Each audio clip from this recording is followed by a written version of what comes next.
Olá pessoal, bom dia, boa tarde, boa noite a todos os senhores que são inscritos no nosso canal Anotações de Processo Civil.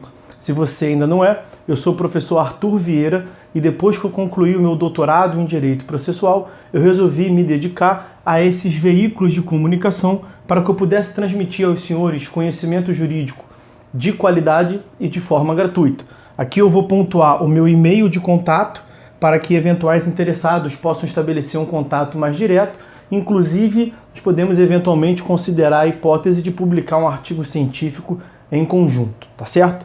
Bom, gostaria de pontuar também com os senhores o nosso canal no YouTube. Se você ainda não é inscrito, basta clicar no ícone do livro que fica no canto inferior do vídeo para que você se inscreva. Sugiro também que você clique no ícone do sininho para que você possa ativar as notificações dos vídeos que são constantemente disponibilizados por aqui. Gostaria de apresentar também aos senhores a nossa plataforma acadêmica arturvieiracursos.com.br, arturvieiracursos.com.br, onde os senhores encontrarão cursos online de modo gratuito, inclusive com a emissão de certificado válido em todo o território nacional, tá certo? Então, após a pausa, nós vamos tratar do vídeo de hoje. Então, meus amigos, no vídeo de hoje nós vamos dar prosseguimento à análise do nosso livro Anotações de Processo Civil, pelo tópico que está na tela aí aparecendo para os senhores, as providências preliminares. As providências preliminares constituem um conjunto de atitudes possíveis do juiz ao término do prazo para a contestação, ou, tendo havido reconvenção, ao final do prazo para a sua resposta. Elas são adotadas logo depois do término da fase postulatória e representam o início da fase de saneamento do processo. A função das providências preliminares é, basicamente, garantir o contraditório e pôr em ordem o processo, corrigindo eventuais irregularidades ou vícios que possam comprometê-lo. Sob esse aspecto, elas são importantes não apenas para o devido processo legal, como também para a celeridade e a economia processual. Hipóteses em que deve haver providências preliminares. Nem sempre as providências preliminares serão necessárias. Haverá situações em que caberá ao juiz diretamente proferir alguma das modalidades de julgamento conforme estado do processo, artigo 353, parte final do CPC. Mas a inobservância das providências preliminares, quando cabível qualquer delas, pode implicar violação ao contraditório e ao dever de cooperação e até acarretar, na medida em que haja efetivo prejuízo à parte, a nulidade da decisão tomada no julgamento conforme o estado do processo. Por isso, é relevante atentar para as suas hipóteses de cabimento. Sendo o réu revel e incidindo os efeitos da revelia, o que normalmente ocorre é o julgamento antecipado do mérito, no mais das vezes, com a prolação de uma sentença de procedência do pedido, artigo 355, inciso 2º do CPC. Haverá, todavia, lugar para as providências preliminares no caso de ocorrer revelia e de não incidirem os seus efeitos. Neste caso, a providência a ser tomada é a determinação de provas a serem produzidas.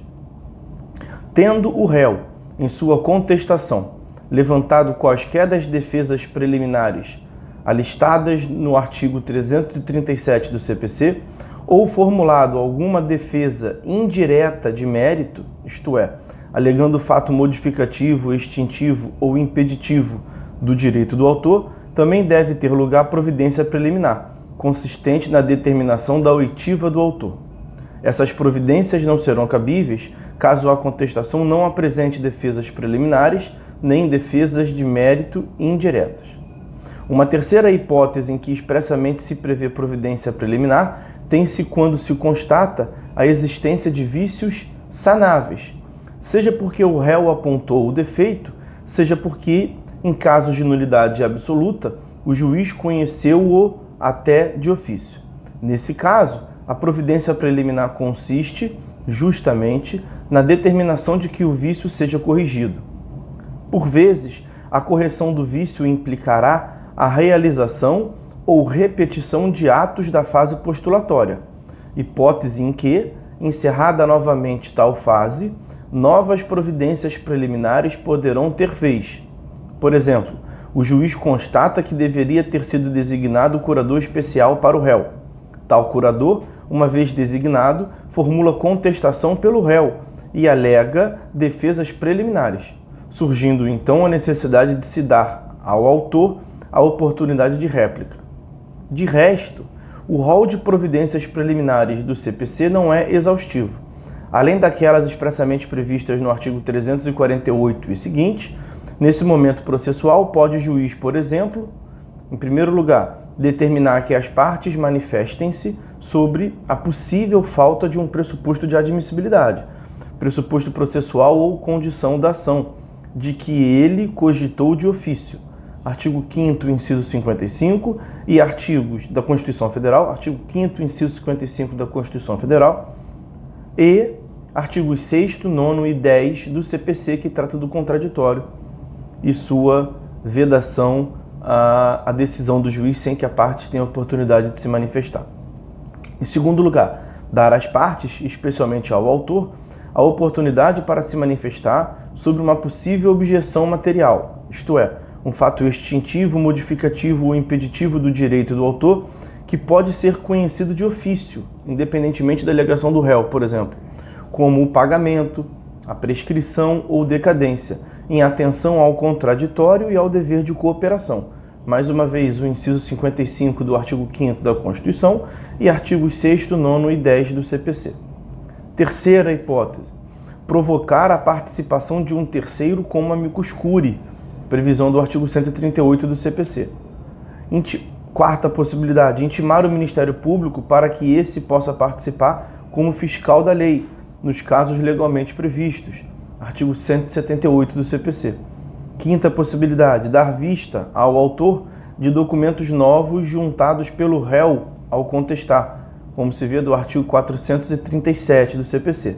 E uma sexta hipótese, intimar as partes para que, então, efetivamente especifiquem as provas que pretendem produzir, se apenas as indicaram genericamente na fase postulatória, dentre outras, etc. Então, veremos agora as providências preliminares tipificadas nos artigos 348 e seguintes do CPC. Como se viu, o que o Código de Processo Civil chama de providências preliminares é o conjunto de atitudes possíveis do juiz ao final da fase postulatória. Também já se indicou que as atitudes judiciais cabíveis em tal momento e destinadas à preservação do contraditório e ou à ordenação do processo não se cingem àquelas elencadas no capítulo intitulado das providências preliminares, artigos 347 a 353. De todo modo, as ali tipificadas constituem as hipóteses de mais frequente ocorrência prática. Por isso, merecem exame destacado. Primeiro lugar, especificação de provas, no caso de ausência do efeito principal da revelia. É possível que a ocorrência da revelia, isto é, falta de contestação, não se faça acompanhar do seu principal efeito, que é a presunção de veracidade dos fatos narrados pelo autor, com base no artigo 344 do CPC. Nessa hipótese, não poderá ocorrer o julgamento antecipado, porque a prova dos fatos constitutivos da causa de pedir continua sendo necessária. Afastado o efeito principal da revelia, o autor necessitará produzir prova dos fatos constitutivos de seu direito. Por isso, o juiz mandará que o autor especifique as provas que pretende produzir. Artigo 348 do CPC. Em princípio, o réu não será intimado a especificar provas, porque, em primeiro lugar, como não contestou, não alegou fatos que pretendia provar. Em segundo lugar, embora esteja afastado o primeiro efeito da revelia, a presunção de veracidade dos fatos narrados pelo autor, o segundo efeito está presente, que é a desnecessidade de intimação do revel, artigo 346 do CPC. Assim, normalmente apenas o autor será intimado a especificar as provas que pretende ver produzidas. Mas cabem aqui duas ressalvas. A primeira é a de que o revel pode, a todo tempo, comparecer tardiamente ao processo, assumindo-o no estado em que se encontra e passando a partir de então a ser intimado. Parágrafo único do artigo 346. Assim, se o réu ingressar no processo antes da proposição probatória, ele poderá produzir provas contrárias às alegações do autor, artigo 349. Ou seja, ele poderá comprovar que os fatos constitutivos do direito do autor não existem. Além disso, e embora o artigo 349 não o diga, o réu poderá comprovar a existência de fatos impeditivos, modificativos ou extintivos do direito do autor, que devam ser conhecidos de ofício pelo juiz e que, portanto, podem ser alegados pelo réu mesmo depois do momento da contestação, objeções materiais. O mesmo se aplica às defesas processuais de ordem pública, objeções processuais. Assim, a iniciativa probatória do réu pode ser mais ampla do que a letra do artigo 349 indica, pois deriva de normas gerais, as mesmas que levaram o Supremo Tribunal Federal, muito antes de haver no ordenamento uma regra como a do artigo 349, a editar o enunciado da súmula de número 231. O réu, em processo civil, pode produzir provas, desde que compareça em tempo oportuno. Nesse sentido, por exemplo, o réu pode, mesmo após o encerramento do prazo para a apresentação da defesa, demonstrar a extinção do direito do autor por meio da juntada de documento que comprove o adimplemento da dívida objeto da ação de cobrança. O pagamento é uma objeção material, cognoscível de ofício pelo juiz. Em suma, o objeto da prova ficará restrito aos fatos articulados na petição inicial, exceto quando se tratar de fatos que o réu está autorizado a alegar, mesmo tendo sido réu, ou seja, aqueles referentes à matéria que o juiz pode conhecer de ofício, objeções processuais ou materiais. Poderá, pois, provar os fatos relativos a tais alegações, desde que ingresse no processo a tempo de participar da fase instrutória. O artigo 348 do CPC não estipula prazo para a especificação das provas do autor. Na falta de prazo específico, cabe ao juiz fixar prazo razoável. Não havendo fixação pelo juiz, incide o disposto no artigo 218, parágrafo 3º do CPC, ou seja, o prazo será de 5 dias. Não há necessidade de o autor apresentar desde logo o rol de testemunhas, se eventualmente pretender se utilizar desse meio de prova. O que a norma impõe é que o autor especifique os meios de prova que deseja. Ao deferir a prova testemunhal, o juiz fixará prazo comum de até 15 dias para que as partes apresentem rol de testemunhas. É o parágrafo 4º do artigo 357 do CPC. De outro lado, se a causa for complexa em matéria de fato ou de direito, o juiz designará audiência de saneamento, como se vê do parágrafo 3º do artigo 357, oportunidade em que o autor ou ambas as partes, se o réu já tiver ingressado no processo, poderão apresentar o respectivo rol de testemunhas, parágrafo 5º do artigo 357 do CPC. Vamos fazer um corte no vídeo por aqui, já iniciamos o estudo das providências preliminares. A partir do próximo vídeo a gente continua pelo tópico que está na tela aí para os senhores, a defesa material indireta e a réplica do autor. Por hora é só, meus amigos, fiquem todos com Deus e até a próxima.